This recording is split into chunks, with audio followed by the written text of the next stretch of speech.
नमस्कार विद्यार्थियों, मैं धर्मवीर कासनिया मेरे YouTube चैनल पर आप सभी का हार्दिक स्वागत करता हूं। विद्यार्थियों, हमने पिछले वीडियो में अंडाशय और वृषण ग्रंथियों के बारे में अध्ययन किया था। आज हम बात करते हैं कि अंडाशय से जो अंडोत्सर्ग की क्रिया होती है उसका टाइम पीरियड क्या होता है। अंडाशय से मादा के अंदर किस दिन अंडोत्सर्ग होता है और एक मादा में प्रेगनेंसी या गर्भ धारण के लिए सबसे उचित दिन कौन सा होता है। तो देखते हैं, हमने आपको बताया था कि जो मासिक चक्र जो मादाओं में होता है, मासिक चक्र, ये मासिक चक्र औसतन 21 से लेकर 35 दिन तक महिलाओं में रहता है। कई महिलाओं में 21 दिन का होता है, कईयों में 35 दिन का होता है। अगर देखें तो औसतन इसको 28 दिन का माना जाता है। सामान्यतः महिलाओं में ये दिन कितने होते हैं? मासिक चक्र के 28 दिन होते हैं। देखिए, ये जो 28 दिन है, अब महिलाओं में ये 28 दिन फिक्स नहीं होता है। कई महिलाओं में ये 21 से 28 दिन के बीच का होता है, कईयों में यह 21 से 25 दिन के बीच का होता है, कईयों में 30 से 35 दिन होते हैं, कईयों में 25 से 30 दिन होते हैं। तो औसतन कितना मान लिया जाता है? 28 दिन मान लिया जाता है। तो महिलाओं में अंडोत्सर्ग किस दिन होता है? अंडोत्सर्ग की क्रिया किस दिन होती है? आपको पता है, जब अंडे का निषेचन नहीं होता है तो उस स्थिति में ये मासिक चक्र की क्रिया होती है, और जब मासिक चक्र बंद होता है, अर्थात जिस समय अंडाशय से निकले अंडाणु का शुक्राणु से निषेचन हो जाता है, उस स्थिति में ये मासिक चक्र की क्रिया है गर्भ धारण अवधि में बंद हो जाती है। ठीक है। तो जब हम ये देखें कि जब अंडोत्सर्ग की क्रिया होती है तो ये किस दिन होती है और गर्भ धारण का विशेष दिन कौन सा होता है, तो इसे देखते हैं। इसे हम इस प्रकार समझ सकते हैं कि मान लो 3 महिलाएं हैं, 3 महिलाएं ए बी सी, ये 3 महिलाएं हैं। इस महिला में जो पीरियड्स है, पीरियड्स जो मासिक चक्र है वो 21 दिन का है।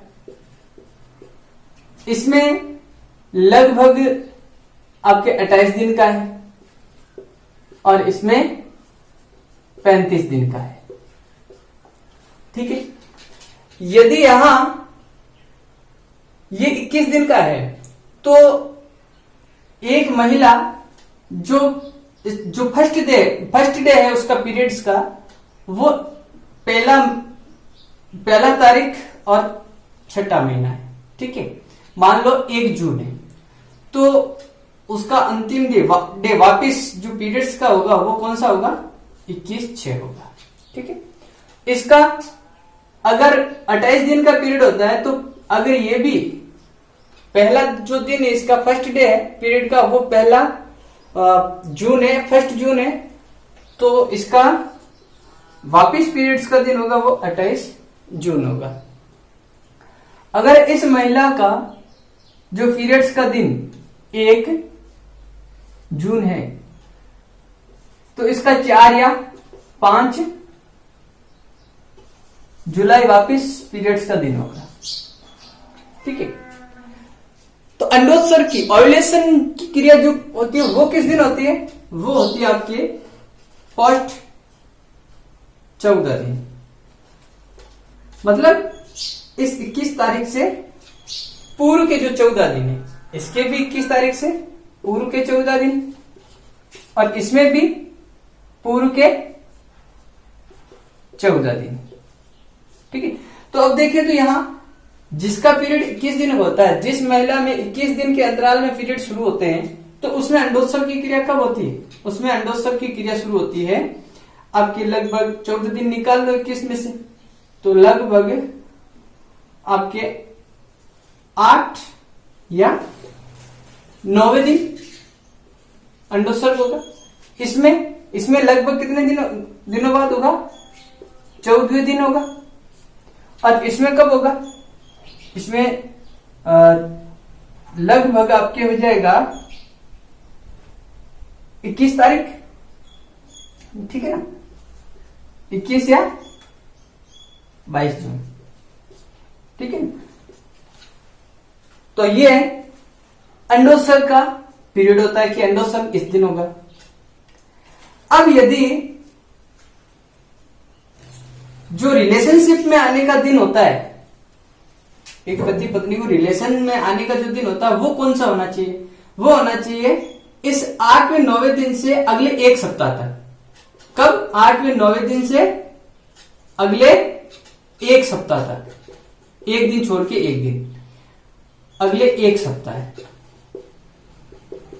है ना, डे बाय डे, या एक दिन छोड़ के एक दिन, एक दिन छोड़ के एक दिन, ठीक है। और इसमें लगभग आपके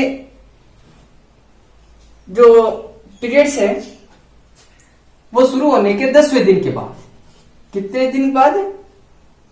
10वें से 12वें दिन के बाद, है ना, 10 से 12 दिन के बाद, लगभग 10 दिन मान लो, 10वें दिन से रिलेशन में आने का दिन होता है और उस दिन से अगले 7-8 दिन तक, है ना, एक सप्ताह तक, अगले एक सप्ताह, ठीक है ना। और इसमें जो पीरियड जिसमें 35 दिन का होता है, जिस मेला में, उसमें लगभग आपके 12 से 13 दिन बाद, पीरियड शुरू होने के 12 से 13 दिन बाद, ठीक है। तो उस दिन से यदि रिलेशन में आते हैं तो गर्भ धारण की संभावना महिला में सबसे ज्यादा होती है। ये भी अगले एक सप्ताह तक, ठीक है ना, ये अगले एक सप्ताह तक की क्रिया होनी चाहिए, ठीक है, एक दिन छोड़ के एक दिन। तो उस महिला में गर्भ धारण की संभावना सबसे ज्यादा रहती है, ठीक है। अगर हम कहें कोई एक महिला है जिसको पता नहीं रहता कि किस दिन होना चाहिए, जो एक नॉर्मल अगर क्रिया में देखें जिसमें 21 दिन से 35 दिन के बीच किसी भी दिन जो मासिक चक्र या पीरियड शुरू हो जाते हैं, तो उनमें उनको ये ध्यान रखना चाहिए कि जिस दिन फर्स्ट डे होता है मासिक चक्र का, मासिक धर्म का पीरियड का फर्स्ट डे होता है, फर्स्ट डे से 8वें दिन तक छोड़ देना चाहिए। फर्स्ट से 8वें दिन रिलेशन में नहीं, 8वें दिन तक रिलेशन में नहीं आना चाहिए। उसके बाद अगले 10-12 दिन तक, है ना, दिन तक छोड़कर अगले 10-12 दिन तक, एक दिन छोड़कर एक दिन रिलेशन में रहना चाहिए, जिससे गर्भ धारण की संभावना बढ़ जाती है, ठीक है। ये होती है आपके गर्भ धारण की एक अवधि। एक बात और, एक महिला में जो शुक्राणु होते हैं वो शरीर के अंदर कितने दिन जीवित रहते हैं, अर्थात योनि मार्ग में जो शुक्राणु मानव द्वारा, नर द्वारा त्यागे जाते हैं, वो जो शुक्राणु है वो योनि में लगभग 72 घंटे जीवित रहते हैं। कितने घंटे? 72 घंटे जीवित रहते हैं। जबकि जो अंडाणु होता है, यह अंडाणु कितने घंटे जीवित रहता है? 24 घंटे जीवित रहता है, ठीक है ना। 24 घंटे अंडाणु जीवित रहता है और शुक्राणु होते हैं वो 72 घंटे जीवित रहते हैं, ठीक है। तो अपने जो विवेक अनुसार अपन सोच सकते हैं कि भाई हमें किस दिन रिलेशन में रहना चाहिए जिससे हम गर्भ धारण, महिला में गर्भ धारण हो सके, ठीक है।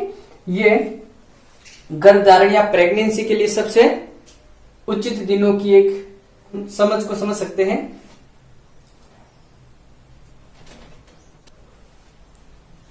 तो दोस्तों, आपको कैसी लगी ये जानकारी? लाइक कीजिएगा, कमेंट कीजिएगा, शेयर कीजिएगा वीडियो को। धन्यवाद।